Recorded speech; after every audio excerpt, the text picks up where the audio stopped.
Hello everybody and welcome to another episode of Your Guide to Gaming with your host, me, the Game Warden. Today we're going to be talking about the PT demo, or the playable teaser for the new Silent Hill game. Now I know I said in my last video that we were going to be talking about Far Cry 4 today, but after I got the script and the research all done for that, Konami at Gamescom 2014 released a new demo for a new horror game called PT. It wasn't billed off as anything special or just another horror game that they were doing. But when players completed the puzzle, which the puzzle is highly controversial, many ways to solve it, depending on what your game is, because apparently the demo changes each time you start it up. But once players completed that, they would unlock this trailer of a character walking down a road, and the names Hideo Kojima, Del Toro, and Norman Reedus would flash across the screen. And when you zoomed in on the face of the character walking down the street, it was in fact Norman Reedus. So he will be doing the voice acting and apparently being himself in the animation. We all know who Hideo Kojima is. He will be leading up the charge for this game, probably controlling every single bit of it. He was from the Metal Gear Solid series. He created that, which is arguably the best stealth series in existence. Zone of Enders and Snatcher are some of his other works, and I have not played those, but I heard they are great. Metal Gear Solid series, while it has had some flops with Metal Gear Solid 2, it's been overall pretty solid, and Kojima has been a very, very solid and prestigious game maker. Del Toro, we know him as a writer and director for Pan's Labyrinth, Hellboy, and Hellboy 2, and Pacific Rim. He is known as one of the best in the industry for creature design, so we're going to get some very interesting and hopefully disturbing creatures in this Silent Hill game, which is really what this whole Silent Hill series is all about. It's interesting and disturbing creatures. Norman Reedus, we know him from the Boondock Saints, Walking Dead, and the Walking Dead video game, which was complete trash, but he did good voice acting from what I heard. I haven't played the game because it is known as complete trash, and of course he's Daryl in both the Walking Dead video game and the Walking Dead. Let's talk about some of Konami's history before all of you get too excited. Let's not forget that Konami, as of late, has been really, really badly screwing things up, and Kojima is the only one keeping that ship afloat. In 2010, where it all kind of really started, they did a press conference, which was, I'll leave a link of it down in the description. I haven't watched the full thing myself because it is terribly cringeworthy. No one could really speak English, and it was just terrible and cringeworthy. You can go look at it for yourselves, but it was really a shit show. Let's move on to Metal Gear Solid HD series was released, which was an HD remake of all the Metal Gear Solid games. And you'd think that'd be pretty hard to screw up. You know, one of the best, or arguably the best stealth game series remake. You wouldn't have to build that off. You already have a large fan base. They'll already buy it. But they did screw it up. They released it on the same day as Modern Warfare 3. And it's the same Modern Warfare 3 that was the finale to the Modern Warfare mini-series inside of the Call of Duty series. The Modern Warfare series was very vaunted and very prestigious, and Modern Warfare 2 was arguably the best Call of Duty game that there was. And they released it on the same day as that, which was very, very stupid. Along with releasing it on the same day as Modern Warfare series, it was very, very difficult to find due to limited availability. I know Jim Sterling said that if there was none special editions in his state, which he really wanted, and there were 3 at his store. Just 3. So hopefully no more than 3 people go to that store looking for that game. It was terrible, just a shit show of a release.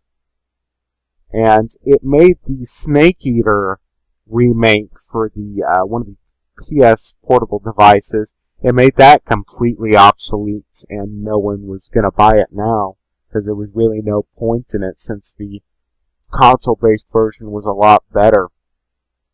And we can move on to the Month of Madness, which was a complete and disaster for Konami. They released 3 Silent Hill games in 1 month. 1 month. Which, even if you're just a casual gamer, you know that sounds like a terrible idea, because it oversaturated the market, first of all, and now you aren't going to have another game for a long time, because you just released 3 in 1 month, and you had to make gamers decide on which Silent Hill games they wanted, unless they could put out, what is that, 120 plus 60, so $180 worth of Silent Hill games. If they all were in fact $60, and I'm not sure on that. They also released more games during that Month of Madness, and that was just a total shit show. Now, the HD collection of Silent Hill, now let's move into the Silent Hill series more and the history of that. There was an HD collection of the Silent Hill series. And you think, again, that'd be pretty hard to screw up. It's already got its own following. All you have to do is remaster very ancient games, which shouldn't be that hard at all. And they screwed it up. It was buggy. There were removed effects. I know they removed the fog from either the first or second game. I haven't really played the Silent Hill series. I'm kind of a bitch when it comes to horror games. Never played Slender. Played a little bit of it, and never played Amnesia. But I heard that they removed the fog, which was a big thing in the Silent Hill game. It was really just a cop-out so they wouldn't have to do much render distance, but it really added to the atmosphere of the game. They did horrible, shoddy textures, and a day one patch that didn't fix anything. So, you know, that's great when you have to put out a day one patch, and it doesn't fix anything. Ito, who was I hope I'm pronouncing that right, who did the art design for the first 3 games, said it was a terrible job, just a shitty job, couldn't believe that it was released in that state. And that you think that'd be terribly hard to screw up, and they did it. So they might screw up this, so you might want to be a little careful about this. Though this is led by Kojima, and he has seemed to keep out Konami from screwing up his Metal Gear Solid series. Now, the Silent Hill first 3 games were great games. Everybody loves them. They were the originals. Silent Hill 4 was still made by the same Team Silent, but they tried to take a new direction, and it didn't really work out. Nobody really liked it as much as the first 3. There's a very small minority that say it was the best, but it wasn't as good as the first 3. But it was a lot better than when it was handed over to the Western developers, when Team Silent was disbanded and they had no longer control of the series. Western developers made Silent Hill Origins, which was a pretender of past games and subpart to the series. Then they followed that up with Homecoming, which was better than Origins, but it didn't live up to the series yet again. Silent Hill Memories was a reboot, was better than Origins and Homecoming by a lot, but it wasn't as scary or disturbing. And Downpour was yet another improvement, but they couldn't touch the first 3 games, and the problem with that is when it was handed over to the Western developers, they tried to put more action into it, like Resident Evil 6, which was an entire shit show of a game, and they tried to force action into it in a game that really, really doesn't need action at all. The first 3 games had terrible shooting mechanics, and almost no action at all, and they were still great games. They were still scary. It's kind of the appeal of Silent Hill. There is no action, you feel helpless, you have to run, it's scary, it's disturbing. And hopefully, now that it's handed back over to the Japanese developers and Kojima, that this game will get that back. There's going to be less action. Of course, there is absolutely no action in this playable teaser. You're just kind of watching, more of a spectator than really doing anything other than collecting shards of pictures, which is the most amount of action in this game.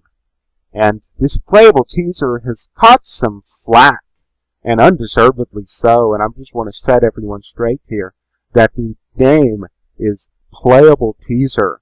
This is not to reflect anything that's going to be in the final game. This is just a teaser to get everybody excited and to get you the atmosphere of the game. They made this game scary with, I think, 1 or 2 or 3 jump scares. In this playthrough, the guy is able to avoid the hauntings. But there isn't really many jump scares in this game. It is just psychologically disturbing. And as we all saw, the fetus in the sink, I don't know if that's coming up or if that's long past. I think it is long past in this video here. Yes, it is. But that was disturbing.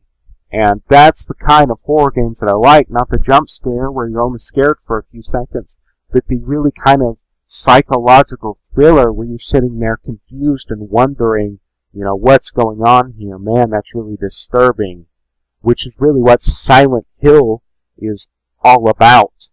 And if this game is successful, you've got to wonder if horror games are going to come back to AAA. They've had a really big following in the indie market with Slender and Amnesia and other games like that. And you think, if this is successful, other developers, other AAA developers, will try and build off of its success. And if you love Slender and Amnesia, you're really going to love this series, this new game. It is going to be probably more scarier, more disturbing than Amnesia and Slender. These are guys not just made by indie, but these are guys made by AAA with professionals like Del Toro and Kojima. And Kojima has wanted this series for a long time. This was not forced on him by Konami. He has voiced that he wants to make a Silent Hill game and the Fox engine. And here on your screen, of course, is a Silent Hill teaser on the Fox engine. And it looks pretty good for the teaser, though there's not really a lot going on, just textures. So, let's hope that this pulls horror games, especially survival horror, away from the action like Resident Evil 6 was, and Silent Hill Homecoming, mainly just about action. We need more scary than let's get a shotgun and blow the face off of that creature. Let's actually feel scared and helpless, which I hope that this Silent Hill game is going to bring us. And that's another thing. And I just wanted to stress again as I end this video that this game is not at all indicative of anything that will be in the final game. It probably won't even be in first person. Kojima is a big fan of third person, of course. All of his Metal Gear Solid series were in third person. It was probably just in first person because of the hallway and all that's going around here. And there's not really anything we can take from this. I've been seeing a lot of people try to take too much from this. So please don't try and take too much from this demo. It is just a teaser to get you excited for a good game that's going to come out. And I'll keep you updated and post more videos when more news comes out about this game. And thank you for watching. Follow me on Twitter at Game Warden Show. And I'll leave the video of this teaser, this playthrough of the teaser down in the comments, because this is really nice because nobody's talking and it's really great to experience without anybody talking, with just you there. But if you own a PS4, go download the free demo and play it by yourself. It's a lot better than watching it. If I had a PS4, I'd love to play it, but unfortunately it's not available for PC right now. And thank you all for watching, and have a nice day.